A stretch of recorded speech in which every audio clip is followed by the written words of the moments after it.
In lecture 3 we have a root word phobia. Phobia से बनाएंगे हम word.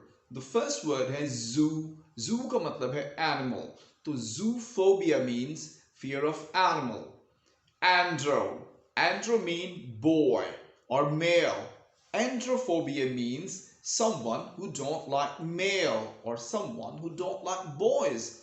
Gyno means girls. So gynophobia means someone who don't like girls.